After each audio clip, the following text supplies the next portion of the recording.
بسم اللہ الرحمن الرحیم۔ السلام علیکم ورحمۃ اللہ وبرکاتہ۔ رمضان کا 15واں روزہ نبی سے سیکھیں۔ روزہ 15 حضرت ذوالکفل علیہ السلام کا واقعہ۔ آج کے قصص الانبیاء کا ذکر۔ دوستو، آج بھی قصص الانبیاء کی ایک نئی ویڈیو کے ساتھ حاضر ہوئے ہیں۔ آج کی ویڈیو میں ہم تذکرہ کریں گے حضرت ذوالکفل علیہ السلام کا۔ یاد رہے کہ حضرت ذوالکفل علیہ السلام بھی اللہ تعالیٰ کے ان انبیاء میں سے ہیں جن کا ذکر قرآن پاک میں موجود ہے، جس کی تفصیل ہم آگے چل کر آپ کو بتائیں گے۔ دوستو، حضرت ذوالکفل کے بارے میں بعض لوگوں کا کہنا ہے کہ وہ نبی نہیں بلکہ اللہ کے ولی تھے۔ اس بارے میں بھی ہم آپ کو مفسرین کی آراء سے آگاہ کریں گے۔ آپ علیہ السلام کی زندگی کے مکمل حالات و واقعات ہم آپ کو بتانے والے ہیں، لہٰذا آپ نے ویڈیو کو بغیر سکپ کیے آخر تک ضرور دیکھنا۔ دوستو، آپ کو بتاتے چلیں کہ قرآن مجید میں حضرت ذوالکفل علیہ السلام کا نام 2 مقامات پر آیا ہے۔ ایک سورہ انبیاء میں، جہاں اللہ تعالیٰ فرماتے ہیں، اور اسماعیل علیہ السلام اور ادریس علیہ السلام اور ذوالکفل علیہ السلام یہ سب صبر کرنے والے تھے، اور ہم نے ان کو اپنی رحمت کے سائے میں لے لیا تھا، بلا شبہ وہ سب صالحین میں سے تھے۔ اور سورہ صاد میں فرمایا، اور یاد کرو اسماعیل علیہ السلام اور یوسع اور ذوالکفل کو، وہ سب نیک بندوں میں سے تھے۔ یاد رہے کہ حضرت ذوالکفل علیہ السلام کا ذکر دونوں بار حضرت ایوب علیہ السلام کے قصے کے بعد فرمایا گیا، اور شاید اسی لیے بعض مفسرین نے انہیں حضرت ایوب علیہ السلام کا فرزند بتایا ہے اور ان کا نام بشر لکھا، یعنی بشر بن ایوب، جبکہ ذوالکفل ان کا لقب تھا۔ حضرت شاہ عبد القادر رحمہ اللہ علیہ فرماتے ہیں کہ ذوالکفل علیہ السلام حضرت ایوب علیہ السلام کے بیٹے تھے، تاہم بیشتر مفسرین کے مطابق آپ علیہ السلام اللہ کے نبی تھے جو بنی اسرائیل میں مبعوث کیے گئے۔ روایات کے مطابق آپ علیہ السلام شروع میں حضرت یسع علیہ السلام کے خلیفہ تھے، بعد میں نبوت سے سرفراز فرمائے گئے۔ البتہ یہ بات یاد رہے کہ احادیث مبارکہ میں آپ علیہ السلام سے متعلق بھی منقول نہیں۔ تورات اور انجیل بھی تفصیلات دینے سے قاصر ہیں۔ تفاسیر و تواریخ میں بھی سکوت کا عالم ہے۔ اس کی ایک وجہ یہ بھی ہو سکتی ہے کہ ان کی بعثت کے وقت بنی اسرائیل میں کوئی ایسا خاص واقعہ پیش نہ آیا ہو جو عبرت و بصیرت اور معزت کا پہلو رکھتا ہو، کیونکہ قرآن مجید میں عمومی طور پر سابقہ انبیاء کرام علیہ السلام کے وہی حالات و واقعات بیان کیے گئے ہیں جن میں کوئی نصیحت، سبق یا کوئی پیغام ہو اور جس سے اہل عقل و دانش عبرت حاصل کریں، جیسا کہ سورہ ہود میں ارشاد باری تعالیٰ ہے، اور اے پیغمبر، سابقہ انبیاء کے حالات ہم اس لیے بیان کرتے ہیں تاکہ تمہارے دل کو تسلی ہو اور مومنوں کے لیے نصیحت و عبرت ہو۔ دوستو، اکثر لوگ یہ سوال کرتے ہیں کہ حضرت ذوالکفل علیہ السلام نبی تھے یا ولی، تو آپ کو بتاتے چلیں کہ حضرت ذوالکفل علیہ السلام سے متعلق مفسرین کی مختلف آراء ہیں۔ بعض ان کی نبوت اور بعض ان کی ولایت کے قائل ہیں۔ امام ابن جریر رحمہ اللہ علیہ نے ان کی بابت توقف اختیار کیا ہے، جبکہ حافظ ابن کثیر رحمہ اللہ علیہ فرماتے ہیں کہ قرآن پاک میں ان کا ذکر انبیاء کرام علیہ السلام کے ساتھ آنا اور ان کے لیے تعریف و توصیف کے کلمات سے عیاں ہوتا ہے کہ وہ اللہ کے برگزیدہ نبی تھے۔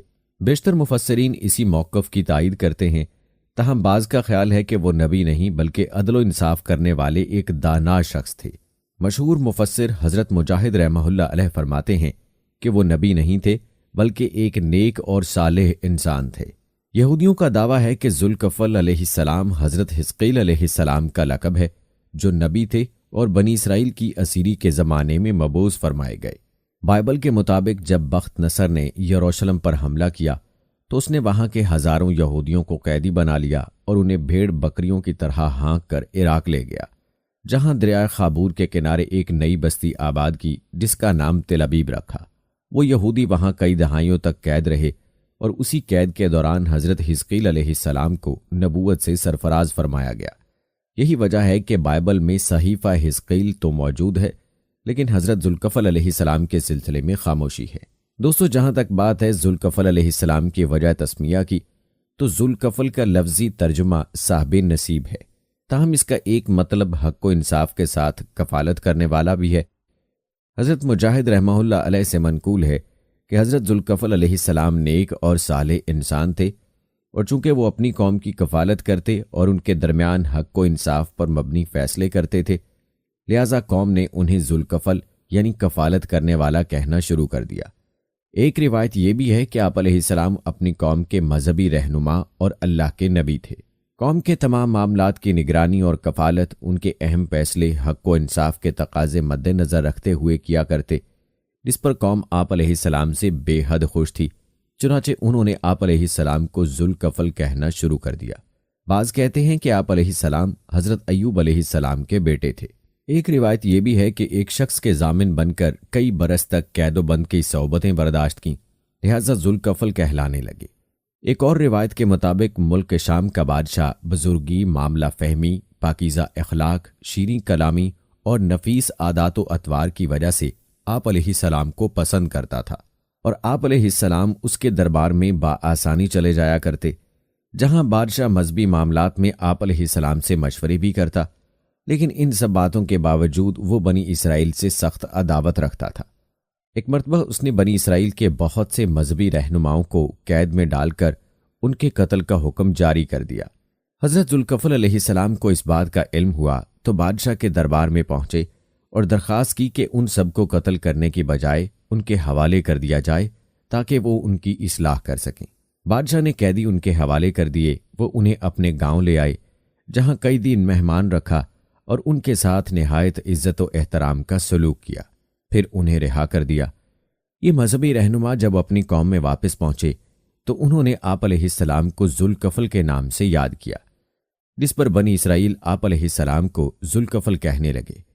بعض مفسرین کا کہنا ہے کہ آپ علیہ السلام نے حضرت یسع علیہ السلام کے خلیفہ کی حیثیت سے وعدہ کیا تھا کہ ان کی غیر موجودگی میں بنی اسرائیل کی کفالت انہیں شریعت موسوی علیہ السلام کے پیروی اور تورات پر عمل پیرا رہنے کی تلقین کرتے رہیں گے، اسی لیے ان کا نام ذوالکفل پڑ گیا۔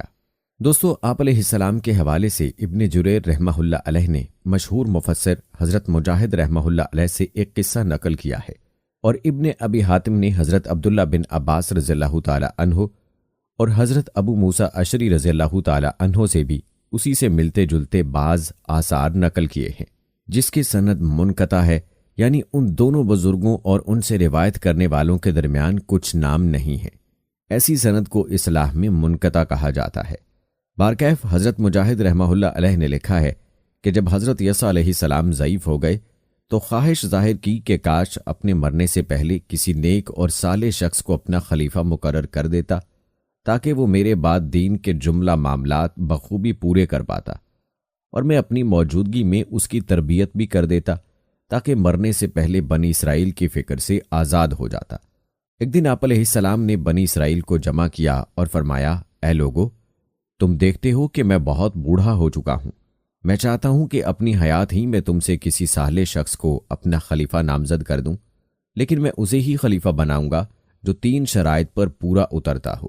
پہلی شرط تو یہ کہ وہ دن میں روزہ رکھتا ہو، دوسری یہ کہ شب کو اللہ کی یاد میں مشغول رہتا ہو، اور تیسری یہ کہ اسے غصہ نہ آتا ہو۔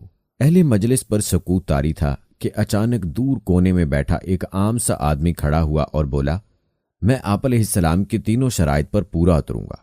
حضرت یسع علیہ السلام نے اپنی شرائط دہراتے ہوئے پوچھا، کیا تم تینوں پر پورا اترتے ہو؟ اس نے جواب دیا، جی ہاں۔ آپ علیہ السلام کوئی جواب نہیں دیا اور مجلس دوسرے روز تک کے لیے برخاست کر دی۔ اگلے دن حضرت یسع علیہ السلام نے پھر اپنا سوال دہرایا۔ مجمع خاموش تھا۔ وہی شخص کھڑا ہوا اور بولا، میں آپ علیہ السلام کی شرائط پر قائم رہنے کا عہد کرتا ہوں۔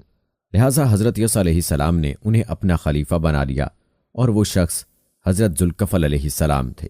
کہتے ہیں کہ ابلیس مجلس کے ایک کونے پر بیٹھا یہ سب دیکھ رہا تھا، اس سے برداشت نہ ہو سکا، چنانچہ اپنے کارندوں کو حکم دیا، ذوالکفل علیہ السلام کو راہ راست سے ہٹانے کی بھرپور کوشش کرو، لیکن جلد ہی وہ سب ناکام ہو گئے، تو پھر ابلیس نے یہ کام خود اپنے ذمہ لے لیا۔ حضرت ذوالکفل علیہ السلام کا دوپہر کو تھوڑی دیر قیلولے کا دستور تھا۔ ایک دوپہر ابلیس بوڑھے فقیر کے بھیس میں نہایت پراگندہ حالت میں حضرت ذوالکفل علیہ السلام کے مکان پر پہنچا۔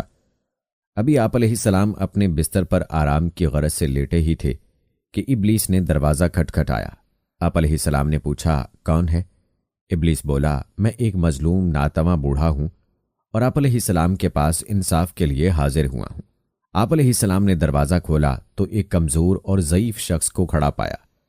آپ علیہ السلام اس سے بات بھی نہ کر پائے تھے کہ شیطان نے اپنی قوم کے ظلم و ستم کی ایک درد بری جھوٹی داستان سنانی شروع کر دی اور اسے اتنا طویل کر دیا کہ حضرت ذوالکفل علیہ السلام کے آرام کا وقت نکل گیا اور شام ہونے لگی۔ آپ علیہ السلام نے اسے تسلی دیتے ہوئے فرمایا، اچھا ابھی جاؤ اور شام کو مجلس عدالت میں آنا، تمہاری داد رسی کی جائے گی۔ شیطان چلا گیا۔ شام کو مجلس عدالت میں آپ علیہ السلام اس بوڑھے کا انتظار کرتے رہے لیکن وہ نہ آیا۔ صبح کی مجلس میں پھر آپ علیہ السلام کی نظریں بوڑھے کو تلاش کرتی رہیں، لیکن آپ علیہ السلام دوپہر کو جیسے ہی بستر پر محو آرام ہوئے، دروازے پر دستک ہوئی۔ دروازہ کھولا تو پھر بوڑھے کے روپ میں شیطان موجود تھا۔ آپ علیہ السلام نے نرمی سے کہا، تمہیں مجلس عدالت میں بلایا تھا مگر نہیں آئے؟ بوڑھی نے بڑی لاچارگی سے کہا، اے خلیفہ، میری قوم بڑی خبیث ہے۔ انہیں جب پتہ چلا کہ آپ علیہ السلام مجلس میں فیصلہ کریں گے تو ڈر گئے اور مجھ سے میرا حق دینے کا وعدہ کر لیا، لیکن ابھی جب میں ان کے پاس گیا تو وہ وعدے سے مکر گئے۔